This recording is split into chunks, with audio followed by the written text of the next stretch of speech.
Hello everyone, my name is Corey Vaughn. I'm a reenactor and living historian. Today I want to talk to you a little bit about the Second World War and specifically paratroopers. In case you didn't know, paratroopers are soldiers who use parachutes to parachute behind enemy lines to fight the enemy, and they have to be self-reliant and self-sufficient for several days. During World War II, there were several U.S. infantry divisions that were specifically paratrooper rated and qualified. This one I am portraying a member of the 82nd Airborne Division. The 82nd Airborne jumped into Sicily and Italy in 1943 and into Normandy and Holland in 1944. I am wearing the uniform and equipment of a soldier who would have jumped into Normandy during what we would know as D-Day. So, let's go ahead and talk about some of the equipment of a paratrooper in 1944 during D-Day. Starting from the top, I wear a steel pot helmet. Now, many people believe that these were designed to stop bullets. They're really not. They're designed to stop what is called a shrapnel. This is flying bits of metal from exploding mortar shells, artillery shells, or even grenades. A bullet will actually pass right through it. Over it, I have what is just a normal net. This cuts down on the shine and reflectivity of the metal on the helmet. You can also camouflage it with different bits of foliage or whatever you find. You have extra chin straps to keep it from blowing off of your head during the parachute jump. The uniform I wear, as you can see, has a lot of pockets. Again, paratroopers are supposed to be self-sufficient for several days worth of fighting. They have to carry all of their food and ammunition needed to survive by themselves. It can be a very loose-fitting uniform, and when you are loaded down with equipment, your pockets bulge out.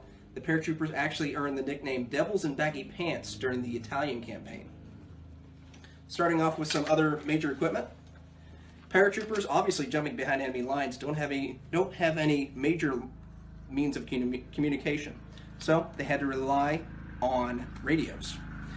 This is the BC-611. It would weigh about 3 pounds, and it only had a range of about 2 miles, but it's better than nothing. Going on to weapons. This weapon is the M1A1 carbine. It was specifically designed for paratroopers because it has a folding stock. You can easily tuck this behind your parachute, sling it on your leg, get it out of the way really, really easily.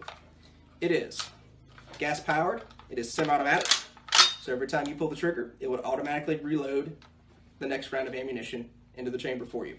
It fires from a box magazine, and it fires 15 rounds. This is basically a little bit hotter than a regular pistol round, but it's a nice, light, handy weapon.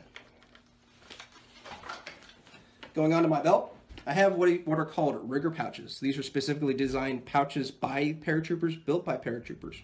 This allows them to carry extra ammunition than a regular soldier would.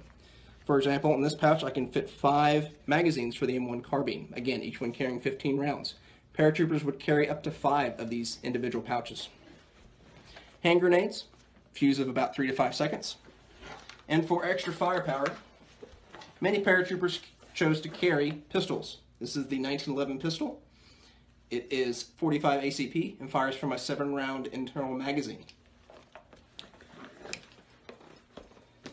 This is a 1-quart canteen and cup in case I need to boil water for anything. This is actually the only water paratroopers would carry into combat. Once on the ground, they were expected to find either their own source of water and use water purification tablets or be resupplied by someone else. On the back is my backpack. You carry all of your extra food and any extra ammunition in that as well. It's not as big as other backpacks because, well, you don't want to carry any extra equipment you don't need. On my hip, I have what the Army called an entrenching tool, what we would call nowadays just a regular shovel. Use it for anything you need to dig a hole with. In the black bag, I have the Army Assault Gas Mask.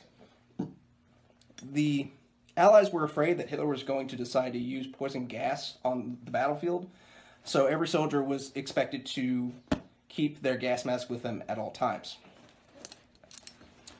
This is actually a holdover from World War I, but this is the 1918 trench knife. It has a pair of brass knuckles and a pair of double-edged blade. Paratroopers needed extra implements to do their job. With being self-sufficient for 3 days, paratroopers were also expected to carry their own food. This is the U.S. Army K ration. This is one meal. This is specifically dinner. So it would take 3 of these boxes for 1 day to feed a soldier. Now, soldiers were expected to feed themselves for 3 days, so it would take a total of 9 boxes to feed a soldier for 3 days. Inside of this would be 1 can of meat. You would have 2 packs of crackers. You'd have a pack of matches, and you would have the all-important roll of toilet paper and the 4 cigarettes. I like to call this the first Happy Meal. It's the first meal in a box. Continuing down, I have another knife on my leg. This one was specifically designed in case the paratrooper got held up in a tree while he was still hanging in the chute. You can easily grab that and cut your risers. And finally, we finish off with the high-topped paratrooper boot. These were specifically designed for the paratrooper because it adds extra ankle support. These are a mark of pride and honor for paratroopers, so they kept them highly polished. There are many reports and many instances where if somebody who is not a paratrooper was caught wearing these, they would often wind up in some back alley bruised and beaten and with their boots cut off. So, that was a little bit about paratroopers during the Second World War. Hopefully you enjoyed it. Hopefully you learned something. Thank you so much for watching. And remember, thank a veteran.